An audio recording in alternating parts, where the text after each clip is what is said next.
Ito yung kamote tops ko, yung marami na yung bunga yung kamatis ko. Kamatis, I already harvest. This is the last harvest ko sa mga tanim ko.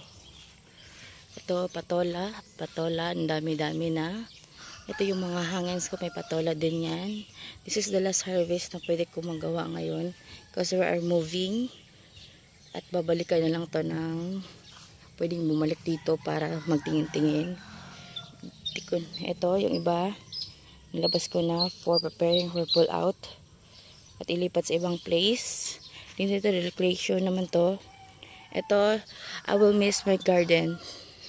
I will really miss yung hanging plants ko. Please, sana ma-pull out to at ma-transfer sa babalikan. Ito na yung patola. Oh, namunga na siya. Namunga na yung patola namin. Ayun. Ayun, oh, ayun. Ayun. Ayun. This is my last harvest na. Ito. I'll tour for dito.